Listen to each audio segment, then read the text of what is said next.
जय मसीह की। आपके बीच में एक मैं टॉपिक लेकर आया हूँ और ये बहुत ही टॉपिक अद्भुत होने वाला है। और इस टॉपिक का नाम है कानों की खुजली के कारण खरा उपदेशक ना सह सकेंगे। हमारी बॉडी का एक पार्ट है और उसके ऊपर पौलुस ने खूब जोर दिया है और वो आपका कान है।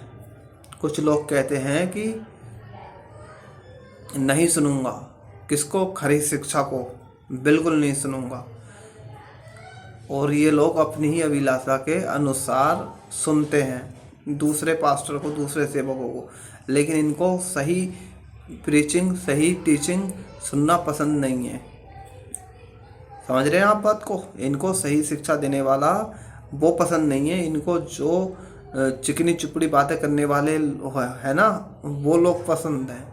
हम जैसे पसंद नहीं है बिल्कुल भी। और दूसरा तीमुथियुस 4:3 देखो साफ लिखा है, क्योंकि ऐसा समय आएगा जब लोग खरा उपदेशक ना सह सकेंगे, पर कानों की खुजली के कारण अपनी अभिलाषाओं के अनुसार अपने लिए बहुत से उपदेशक बटोर लेंगे। तो वो जो समय की बात की है ना, वो समय अब चल रहा है।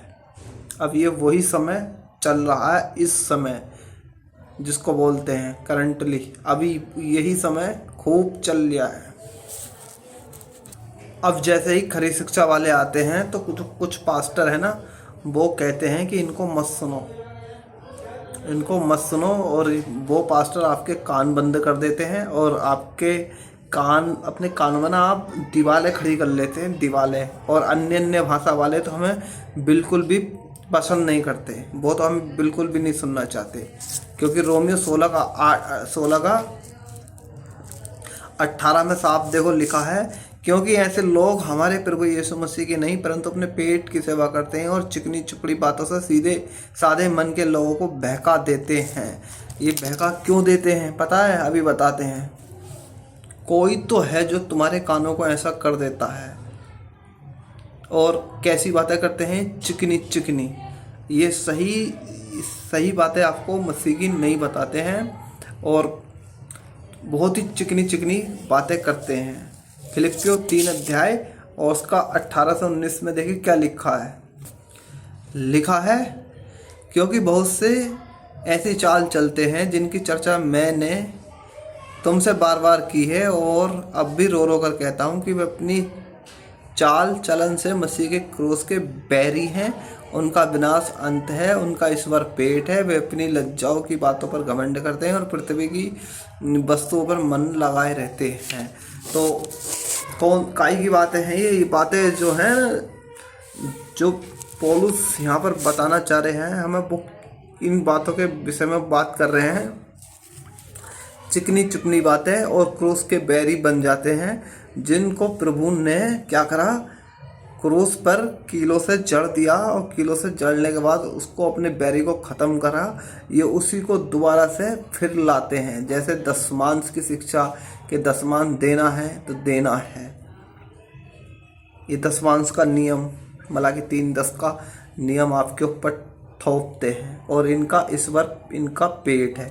जबकि प्रभु ने बिल्कुल ये दशमांश का कॉन्सेप्ट ख़त्म कर दिया, क्योंकि दशमांश जो चलता था वो ओल्ड टेस्टमेंट में चलता था। न्यू टेस्टमेंट में बिल्कुल भी कहीं तक लिखा हुआ नहीं है कि दशमांश आपको देना है। क्योंकि प्रभु ने, देखिए बात को समझिए, प्रभु ने जो ओल्ड टेस्टमेंट के जो काम हुआ करते थे है ना, उन सबको क्या करा? प्रभु ने क्रूस पे ख़त्म कर दिया, अपने उन बैरियों को बिल्कुल ख़त्म कर दिया। और ये लोग आज वही काम कर रहे हैं। आप बात को समझिए, आज की डेट में पास्टर बहुत हैं, है ना। आप क्रूस के बैरी हो जाते हो, क्योंकि क्रूस के ऊपर किसी को बैरी बना दिया। किसने? बैरी बनाकर प्रभु यीशु मसीह ने ठोक दिया था, कीलों से जड़ दिया गया था, है ना। तो अब वो हो गया ख़त्म, फिनिश। अब ये वही उल्टे सीधे काम करते हैं, दशमांश की शिक्षा देते हैं, है ना। और आपके ऊपर ऐसी दबाव डालते हैं कि हर महीने देना है और हमको देना है तो देना ही है, तभी तुम्हारे काम सिद्ध होंगे, परमेश्वर तुम्हें आशीष देगा। तो ये पेट के सेवक हैं। और ये जो काम है मलाकी 3:10 वाले जो करते हैं, इनको प्रभु ने जड़ दिया क्रूस पे और ख़त्म कर दिया कीलों द्वारा। ठीक है, इसको बात को समझो। और हम आपको बताना चाहते हैं कि यहाँ पर बाइबल पेटू सेवक का जिगर ही कर रही है। अब वही मैं बता रहा हूँ आपको, पेटू सेवक का जिगर हो रहा है। और तीतुस 1:5 में देखो क्या लिखा है, 1:5 तीतुस 1:5 में लिखा, इसलिए माफ़ करना, मैं इसलिए तुझे क्रेते में छोड़ आया था कि तू शेष बातों को सुधारे और मेरी आज्ञा के अनुसार नगर नगर प्राचीनों को नियुक्त करे। तो यहाँ कुछ ना कुछ तो गड़बड़ी चल रही थी, यहाँ कुछ बातें तो खराब हो रही थी, जिस वजह से पौलुस कह रहा था कि इन बातों को सुधार। कुछ ना कुछ तो यहाँ चल रहा था, यहाँ गलत शिक्षाएं चल रही थी, यहाँ बातें सुधारनी थी, यहाँ ऐसा कुछ हो रहा था और ज़बरदस्त तरीके से हो रहा था।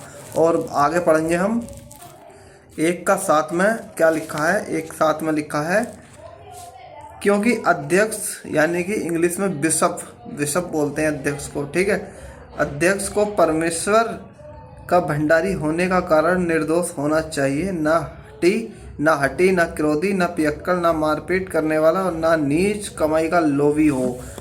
जो आज हो रही है ना नीच कमाई जिसको बोलते हैं दशमांश के नाम पर लोगों को लूटना, तो ये नीच कमाई है जिसको बोलते हैं एक प्रकार की दशमांश मांगते हैं ना, ये नीच कमाई है, ये सही नहीं है, ये चल रहा है आजकल। और आप ऐसे चर्चों में जा रहे हो और अगर आप ऐसी शिक्षा को फॉलो कर रहे हो कि दशमांश दे रहे हो तो मत देना, निकल जाना वहाँ से। क्यों? क्योंकि मैं बताऊंगा आगे क्यों, किस लिए, क्यों इम्पोर्टेंट है ये।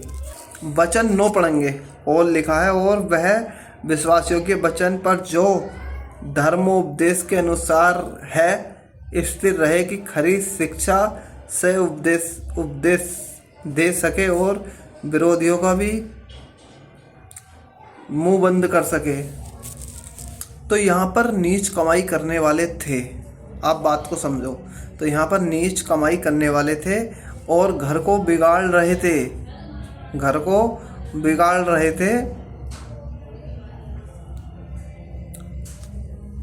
और हम सुधार रहे हैं।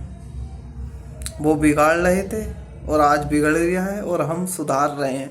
इसलिए खरी शिक्षाओं की ज़रूरत है आज के चर्च के लोगों को और आज के जनरेशन को ज़रूरत है।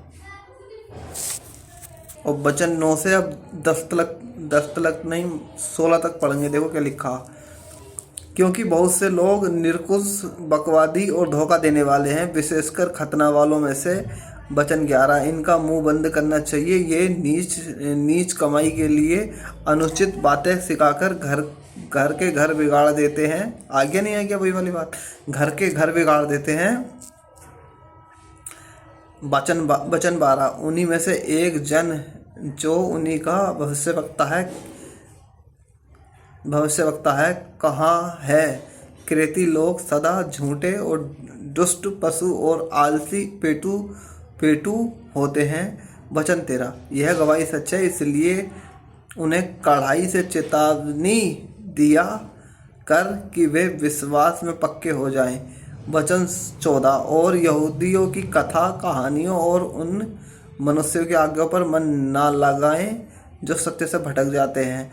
वचन 16, शुद्ध लोगों के लिए सब वस्तुएं शुद्ध हैं, पर अशुद्ध और अविश्वासियों के लिए कुछ भी शुद्ध नहीं, वरन उनकी बुद्धि और विवेक दोनों अशुद्ध हैं।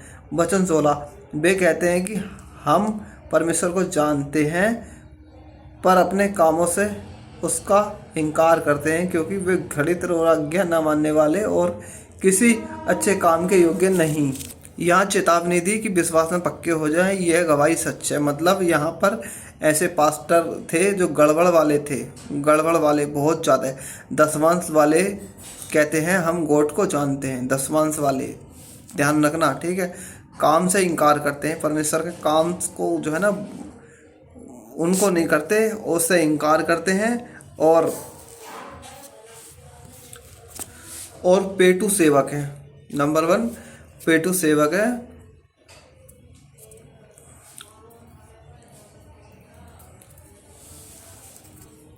और हम ऐसा प्रचार करते हैं तो हमारा इसमें क्या जाता है? हम सही बात कह रहे हैं तो इसमें हमारा क्या जाता है? और हम ऐसा ही प्रचार करते रहेंगे। हम किसी से नहीं डरते और कोई ऐसी उल्टी सुलटी हम किसी को शिक्षा नहीं सिखाते। जो आज गलत है तो गलत है। और कहना मैं चाहूँगा, पेट के सेवक अपनी दुकान चला रहे हैं, एक प्रकार की पेट के सेवक अपनी दुकान चला रहे हैं। और अगर आप दसमांश अगर देते हो ना तो आपका उद्धार छिन जाएगा। ये गारंटी से मैं कह रहा हूँ, छिन जाएगा आपका उद्धार। क्या पौलुस ने पैसों की बात की थी? बिल्कुल की थी, लेकिन वो पैसा दूसरे तरीके से उसने पैसों की बात करी, ना कि ये कहा कि हर हफ्ते के हफ्ते अपना दसवां देना है। अपने जो निज कमाई कर रहे हो उसमें से ला के दो, ऐसा कुछ नहीं कहा उसने। ठीक है, करी है उसने पौलुस ने बात, लेकिन दसमांश की बात तो खैर नहीं करी है, बिल्कुल नहीं करी है। और आप भी इस दसमांश से दसमांश आप अगर देते हो तो आपका उद्धार छिन जाएगा। वो छिन क्यों जाएगा? क्योंकि आप जो है ना क्रूस के बैरी हो गए। क्यों? क्योंकि पहले मैंने आपको पढ़वाई दिया है। कहाँ पढ़वाया था? याद है ना? फिलिप्पियों 3:9 में 3:9 में मैंने आपको जब पढ़वा दिया है कि आप जो है क्रूस के बैरी हो गए। क्यों हो गए? क्योंकि प्रभु ने जो काम क्रूस पे जाके और किलो में जल के अपने बैरी को ख़त्म कर दिया, तो आज आप अगर दसवां देते हो तो उसी बैरी को फिर से वापस ले आते हो, तो आपका उद्धार ख़त्म हो जाएगा, 100% ख़त्म हो जाएगा। अगर आप मलाकी 3:10 के हिसाब से किसी पास्टर को दसवां देते हो, या और भी बहुत सारे ऐसे वचन हैं ओल्ड टेस्टमेंट के लेवी व्यवस्था 27:40 भी है ना। और जहाँ पे ये भी लिखा कि जो रो के बोते हैं वो हंस के काटते हैं, या कुछ ऐसा भी लिखा जो जितना बोएगा उतना काटेगा, है ना। ये सारे वचन जो ओल्ड टेस्टमेंट के उसमें आते हैं दसवांश में। तो आप अगर ऐसे किसी मतलब वचन के हिसाब से अगर आप दसवां देते हैं तो आपका उद्धार पक्का छिन जाएगा, क्योंकि इनको प्रभु यीशु मसीह ने क्रूस पे ख़त्म कर दिया है किलो से चढ़कर। इस बात को ध्यान रखना। हम सही शिक्षा देंगे, गलत शिक्षा नहीं देंगे। आपको अपनी मर्जी से दसवां देना है, दसवां नहीं अपनी मर्जी से देना है। 2 कुरिन्थियों 9:7 के हिसाब से, ना दबाव से, ना किसी के कहने से, ना ज़बरदस्ती, अपने उससे देना है, मर्जी से देना है, हर्ष से और मर्जी से देना है। ठीक है, इस बातों को ध्यान रखें। तो फिर फिलिप्पियों 4:15 में क्या लिखा है वो भी पढ़वा देते हैं। फिलिप्पियों 4:15 में लिखा है, फिलिप्पियों तुम आप भी जानते हो कि सुसमाचार के आरंभ में जब मैं मक्की दुनिया से विदा हुआ तब तुम्हें छोड़ और किसी मंडली ने लेन देन के विषय में मेरी सहायता नहीं की। लेन देन की बात हो रही है, पैसे कैसे लेने हैं कैसे नहीं लेने हैं उसके विषय में बात हो रही है। ये इसके विषय में बात नहीं हो रही कि आपको हर हफ्ते दसवां देना ही है तो देना ही है, उसके विषय में बात नहीं हो रही। क्योंकि 1 कुरिन्थियों और 16 अध्याय वचन उसका 1 और 2 देखो क्या लिखा है, मैं आपको पढ़ देता हूँ फिर भी। 1 कुरिन्थियों 16 अध्याय वचन 1 और 2 देखो, ध्यान से सुनना। अब उस चंदे के विषय में जो पवित्र लोगों के लिए किया जाता है, जैसी आज्ञा मैंने गलातियों की कलीसिया को दी वैसे ही तुम भी करो। सप्ताह के पहले दिन तुम में से हर एक अपनी आमदनी के अनुसार कुछ अपने पास रख छोड़कर मेरे आने पर चंदा करना ना पड़े। तो यहाँ पर पौलुस ने किस बात पे जोर दिया है? इस बात पे जोर दिया है, दूसरे शब्दों में ऐसे दबाव से पौलुस ये कहना चाह रहे हैं कि दूसरे शब्दों में कि मैं ऐसे दबाव से पैसे लेना आपसे नहीं चाहता। मैं नहीं चाहता कि आप मुझे जो है किसी दबाव से पैसे दो। ठीक है, ये पौलुस की कॉलिंग है। और 2 कुरिन्थियों 8 अध्याय उसका 9 अध्याय में जो है पौलुस ने पहले पैसे की तो बात की है, लेकिन खुद के लिए नहीं परमेश्वर के राज्य के लिए करी है। आप बात को समझो और परमेश्वर के मंदिर और घर की बात करते हैं, वो अपने लिए नहीं करते हैं। तो इस बात को समझो। जो आजकल के जो सेवक चल रहे हैं ये पेटू सेवक हैं, इनसे बच के रहो और सावधान रहो। ये अपनी जेब भरते हैं और अपना पेट भरते हैं, और इनको प्रभु यीशु मसीह से कोई लेना देना नहीं है, और प्रभु की भेड़ें पसंद है, बस इस बात का ध्यान रखें। तो फिर मिलते हैं नेक्स्ट वीडियो में, जब तक के लिए जय मसीह की।